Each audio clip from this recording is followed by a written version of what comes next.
جانب نبیل بھائی سے گزارش کروں گا کہ گفتگو کا سلسلہ آپ شروع کیجیے۔ جی مدثر بھائی، آج کا ہمارا جو ٹاپک ہے وہ عظمت قرآن کے حوالے سے ہے۔ علامہ صاحبزادہ طیب فاروقی صاحب تشریف رکھتے ہیں، تو سب سے پہلے میں جاننا چاہوں گا قرآن کریم کی شان کیا ہے، اس کی عظمت کیا ہے، اس حوالے سے ارشاد فرمائیے گا۔ بسم اللہ الرحمن الرحیم۔ اللہ رب العالمین نے قرآن مجید فرقان حمید میں فرمایا الف لام میم ذالک الکتاب لا ریب فیہ، کہ یہ وہ کتاب ہے جس میں شک تو کیا بلکہ اس میں شک کی گنجائش ہی موجود نہیں۔ بالکل، بے شک بے شک، اس میں شک ہو بھی کیسا سکتا ہے؟ کیوں؟ جس کتاب کو بھیجنے والا رب العالمین ہو اور اس کتاب کو لے کر آنے والا جبریل امین ہو، جو کتاب جس پر نازل ہو رہی ہو وہ رحمت للعالمین ہو، اس میں شک کیسے ہو سکتا ہے؟ سبحان اللہ۔ ایک وجہ۔ دوسری وجہ یہ ہے کہ یہ کتاب بھیجنے والا بھی نور، کتاب لانے والا بھی نور، اور جس نبی پاک علیہ الصلوۃ والسلام پر نازل ہو رہی ہے وہ بھی نور۔ جب بھیجنے والا بھی نور ہے، لے کر آنے والا بھی نور ہے، جس پر نازل ہو رہی ہے وہ بھی نور ہے، تو پھر اس میں شک کی گنجائش کیسے ہو سکتا ہے؟ سبحان اللہ، سبحان اللہ۔ دیکھیے، اس کی فضیلت یہ ہے کہ دنیا کی ساری کتابیں ایک طرف، مگر قرآن مجید کی شان منفرد اور جدا ہے۔ دیکھیں کہ ہر کتاب کا مصنف انسان ہے، لکھنے والا انسان ہے، مگر اس کتاب کا مصنف جو ہے وہ خالق انسان ہے۔ خالق انسان اس کا مصنف ہے۔ دنیا کی کوئی کتاب ہو، خالق کائنات بھی، تو دنیا کی کوئی کتاب بھی ہو، کسی بھی کتاب کو آپ دیکھ لیں، وہ زندگی کے کسی ایک حصے، کسی ایک پہلو پر بات کرتی ہے۔ مثلا منطق ہو، اس میں صرف منطق کا مسئلہ ہوگا، اگر فقہ ہو اس میں صرف فقہ کا مسئلہ ہوگا، اگر فلسفہ ہو اس میں فلسفے کا مسئلہ ہوگا، ریاضی ہو اس میں ریاضی کا مسئلہ ہوگا، حکمت ہو حکمت کی صرف باتیں ہوں گی، طب ہو تو طب کی باتیں ہوگی۔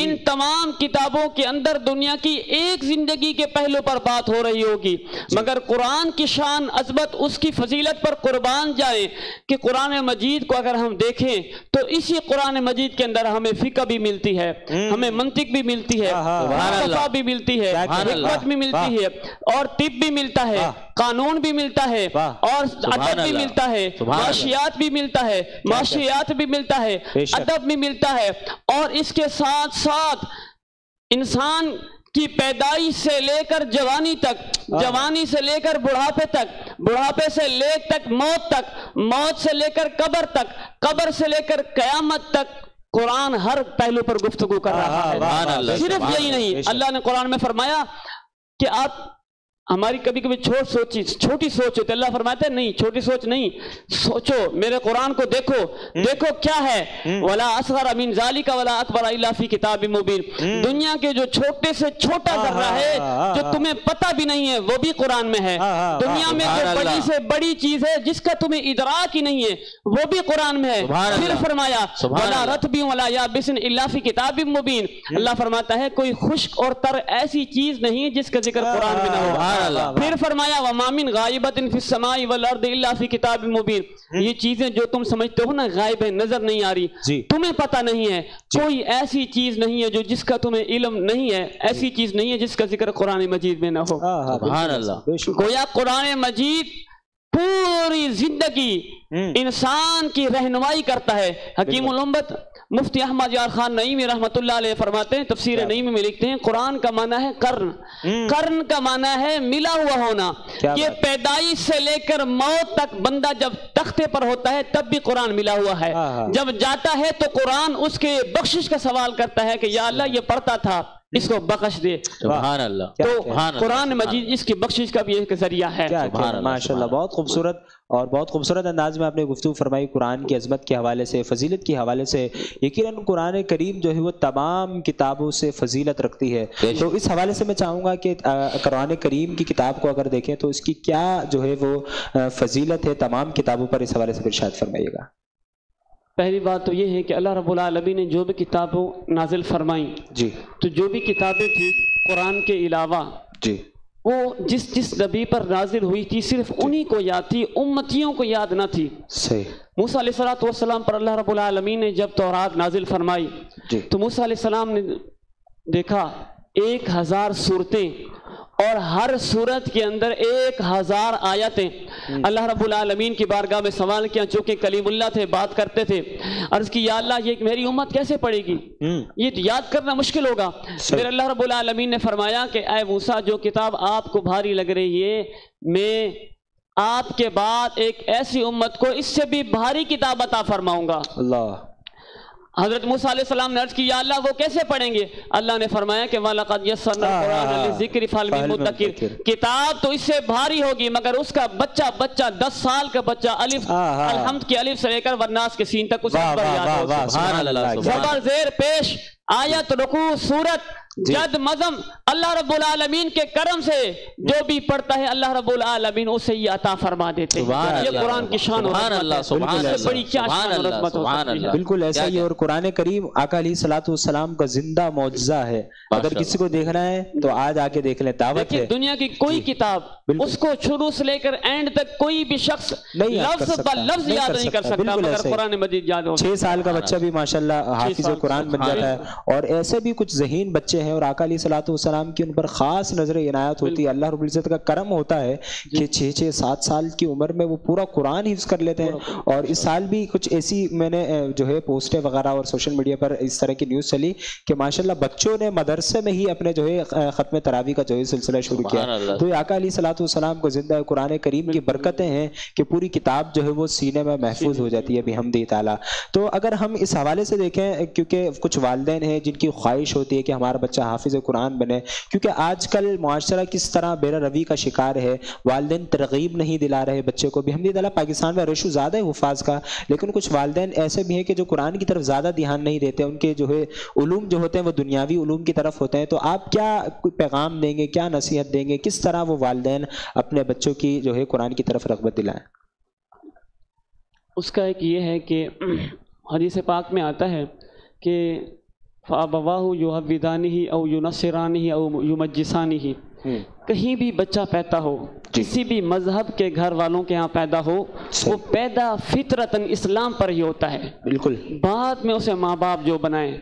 جب کسی غیر مسلم کے ہاں پیدا ہو تو فطرت اسلام پر پیدا ہوتا ہے. جو صاحب ایمان کے ہاں پیدا ہو تو پھر اس کی شان تو الگ ہے نا. بالکل. تو پتہ یہ چلا کہ اس کے والدین اس کو سب سکھاتے ہیں. صحیح. اگر والدین جو کرتے ہیں بچہ بھی وہی کرتا ہے. والدین جس طرح بات کرتے ہیں بچہ بھی وہی کرتا ہے. والدین اگر ایک دوسرے سے ادب سے بات کرتے ہیں تو بچہ بھی وہی سیکھتا ہے. اچھی چیزیں کرتے ہیں بچہ بھی اچھا سیکھتا ہے، بری چیزیں کرتے ہیں بچہ بھی برے سیکھتا ہے. اگر ماں باپ کی تلاوت کی آواز بچے کانوں میں سنیں گے تو وہ بھی قرآن مجید پڑھیں گے. ان کو پتہ چلے گا کہ یہ وہ چیز ہے کہ جس کو میرا والد بھی پڑھتا ہے، میری والدہ بھی پڑھتی ہے، میرے ماں بہن بھی پڑھتی ہے، تو اس کو پتہ چلے گا مجھے بھی یہی پڑھنا ہے. تو اس سے بچے کے اندر ایک آگاہی پیدا ہوگی. اللہ تعالی ہم سب کو اس کی توفیق عطا فرمائے. اور دوسری بات یہ ہے کہ قرآن مجید ایک واحد چیز ہے، واحد کہ دنیا کی کسی چیز کے اندر سکون نہیں ہے، نہ مال میں، نہ دولت میں، نہ کاروبار میں، نہ بزنس میں، نہ دکان میں، نہ کمپنی میں، کسی بھی چیز میں نہیں ہے جتنا اللہ رب العالمین نے قرآن مجید میں فرمایا الا بذکر اللہ تطمئن القلوب. اگر سکون، اطمینان، اگر لذت حاصل کرنی ہے تو آؤ سارا کچھ چھوڑ دو، قرآن پڑھو، لذت حاصل ہو جائے. بالکل ایسے قرآن ہی ہے کہ جس میں دلوں کا سکون ہے، اللہ رب العزت کا ذکر ہے. اور جب قرآن سنتے ہیں تو رحمتیں اور برکتیں ہوتی ہیں اور عجب کیف ہوتا ہے، ایک سرور ہوتا ہے. وہ کیفیات ہی جو ہے الگ ہوتے ہیں. اور اگر بات کی جائے حافظ قرآن کی جو کہ بحمدہ تعالیٰ پورا رمضان المبارک قرآن کریم کی تلاوت کرتے ہیں اور رات میں اتنا اہم فریضہ سر انجام دیتے ہیں کہ وہ تراویح میں جو ہے قرآن کریم سناتے ہیں. تو جہاں دیکھا جائے معاشرے میں تو ایسے حفاظ کرام بھی ہیں جو کہ اپنی خدمات دیتے ہیں. تو حافظ قرآن کی کیا شان ہے، اس حوالے سے بھی میں چاہوں گا آپ کچھ گفتگو فرمائیں. حضور اکرم صلی اللہ تعالی علیہ وسلم نے فرمایا کہ جس شخص نے قرآن مجید پڑھا محبت کے ساتھ، شوق کے ساتھ، جذبے کے ساتھ، اور پڑھنے کے بعد اس پر عمل بھی کیا. سبحان اللہ. یہاں یہ بات ضروری ہے کہ عمل بھی کیا. عمل کی کمی ہے، عمل بھی کیا. تو میرے آقا علیہ الصلوۃ والسلام نے فرمایا قیامت کے دن اس کے والدین کو ایسا تاج پہنایا جائے گا کہ سورج کی روشنی اس سے آگے کم پڑ جائے گی.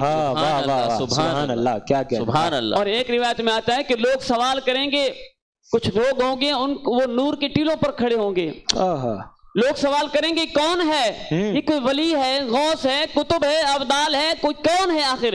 یہ ہے کون ایسا عظمت والا، شان والا، مقام والا، مرتبے والا کہ آج لوگ پریشان ہیں، پسینے پسینے ہیں، لوگ پسینے میں ڈوب رہے ہیں؟ یہ کون ہے؟ تو جواب آئے گا یہ وہ ہے کہ جس نے دنیا کے اندر اپنے بچوں کو قرآن مجید کی قرآن مجید کی یہ عظمت اور یہ شان ہے. اور قیامت کے دن یہ کہا جائے گا حافظ قرآن سے، اقرأ القرآن، اے قرآن کو دل سے پڑھنے والے، سینے سے پڑھنے والے، قرآن مجید پڑھ کر سکون کی نیت سے، سکون حاصل کرنے کی نیت سے پڑھنے والے، آج جس طرح دنیا میں قرآن پڑھتا تھا نا تو مزہ آتا تھا، لطف آتا تھا، اسی طرح پڑھتا جا، سیڑھیاں چڑھتا جا، پڑھتا جا، تو انسان قرآن قیامت کے دن میں قرآن پڑھتا جائے گا، سیڑھیاں چڑھتا جائے گا. سبحان اللہ، سبحان اللہ، کیا کہنا ہے، بہت خوبصورت. اور یہاں پر میں ممنون و مشکور ہوں آپ کا کہ آپ نے اپنے قیمتی وقت میں سے ٹائم نکالا ہماری اس ٹرانسمیشن کے لیے. آخری لمحات ہیں کیونکہ افطار کا بھی وقت قریب ہے، دعا بھی ہم کریں گے، ایک نعت بھی ہم شامل کریں گے. تو میں چاہوں گا اگر جو آڈینس ہمیں دیکھ رہی ہے، جو ویورز ہمیں دیکھ رہے ہیں، ان کو اگر آپ کوئی میسج دینا چاہیں تو آپ کیا دیں گے قرآن کے حوالے سے؟ میں تمام دیکھنے سننے والوں سے گزارش کروں گا وہ یہ کہ اگر ہم بچے کو ڈاکٹر بنائیں تو بچہ ڈاکٹر بن جاتا ہے، اگر وکیل بنائیں تو بچہ وکیل بن جاتا ہے. اگر ہم اپنے بچوں کو کسی اعلیٰ تعلیم دلوائیں، کسی باہر ملک میں بھیج کر وہ اعلیٰ تعلیم حاصل کرتا ہے، کسی یونیورسٹی سے اس کو آکسفورڈ سے پڑھائیں تو وہ پڑھ لیتا ہے، اسی طرح قیامت کے دن وہ بچہ ہم سے سوال کرے گا کہ آپ نے ہمیں ڈاکٹر بنایا تو بنے، وکیل بنایا تو بنے، جج بنایا تو بنے، ہمیں 20 گریڈ کا افسر لگوایا تو بنے، آکسفورڈ میں پڑھایا تو ہم نے پڑھا. کاش اگر ہم نے قرآن پڑھا ہوتا تو ہماری بھی شان اور عظمت ہوتی. تو تمام دیکھنے سننے والوں سے گزارش ہے اپنے بچوں کو دنیاوی تعلیم کے ساتھ ساتھ قرآن مجید کی تعلیم سے بھی آراستہ کریں تاکہ کل قیامت کے دن یہ بچے اپنی بھی بخشش بنے اور اپنی بھی بخشش کرائیں اور آپ کی بخشش کا ذریعہ بھی